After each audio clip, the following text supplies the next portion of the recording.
Salut à toutes et à tous et bienvenue pour ce 15e épisode. Lors de l'épisode précédent, vous avez voté majoritairement pour un personnage qui ressemble étrangement à un certain Spider-Man. Un personnage créé pour tuer.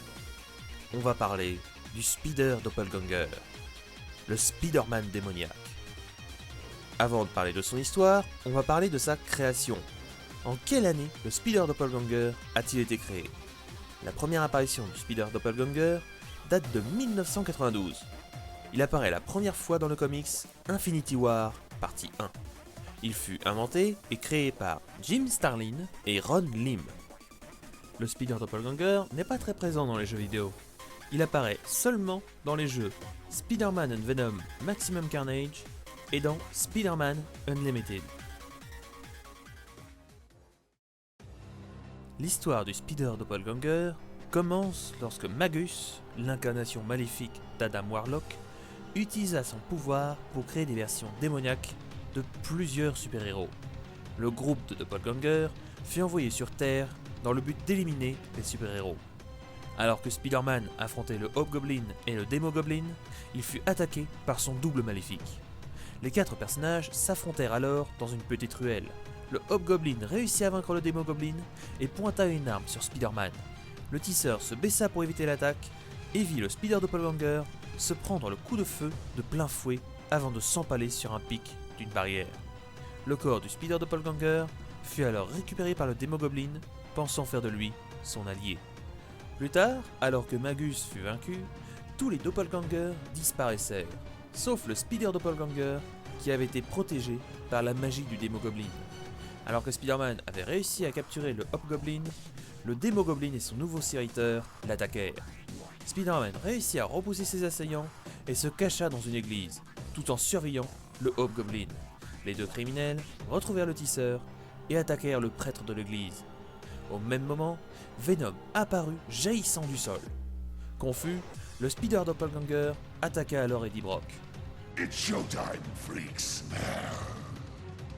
Le Demogoblin, pensant pouvoir tuer Spider-Man tranquillement, fut perturbé par un mur de flammes provoqué par un Ghost Rider, qui n'était autre que Daniel Cage, qui traquait Venom. Le Ghost Rider attaqua alors le Demogoblin You dare touch me? pendant que Venom était toujours en pleine lutte contre le Doppelganger.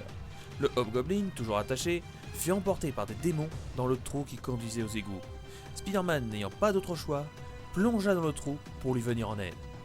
Après une lutte acharnée, le Spider Doppelganger fut projeté sur le Demogoblin qui le désorienta avec sa magie.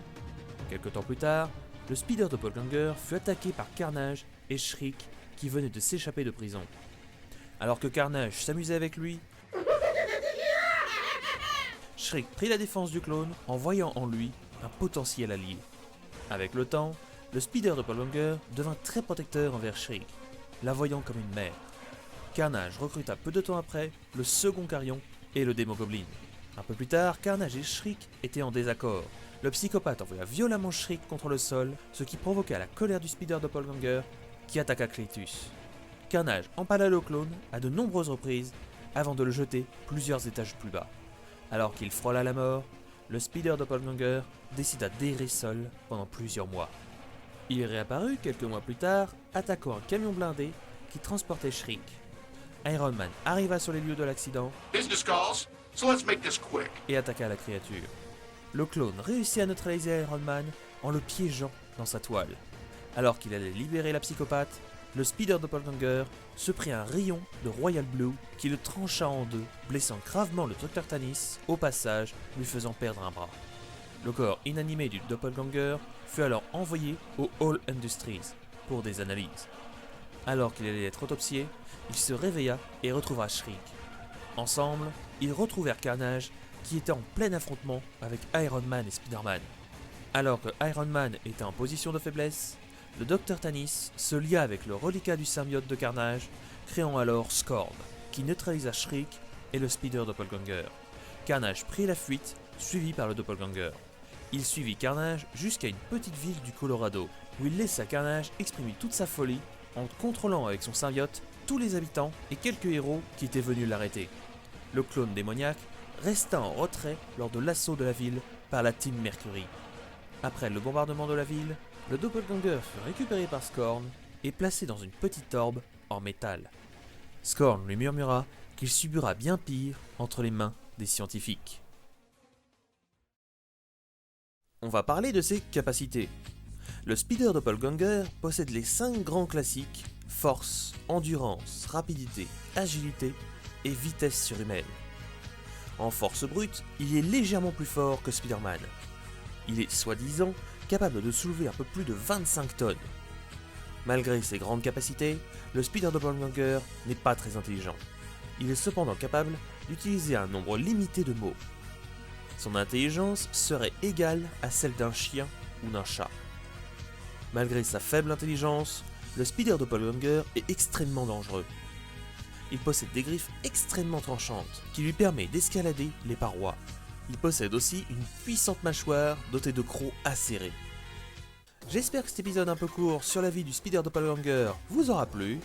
N'hésitez pas à mettre un petit pouce bleu si vous avez aimé, à commenter, partager, ça me ferait super plaisir. Vous pouvez aussi me suivre sur Twitter pour être au courant des news de la chaîne et sur les sorties des prochaines vidéos.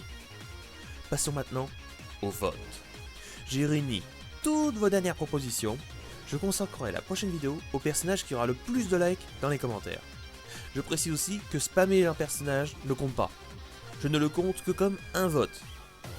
Petite information, c'est normal que vous ne voyez pas Gwenpool et Scorn dans la liste, car j'ai déjà commencé à faire une vidéo sur elles. Elles sortiront normalement dans très peu de temps. Bref, je vous laisse voter. Quant à moi, je vous dis à la prochaine. A plus les gens.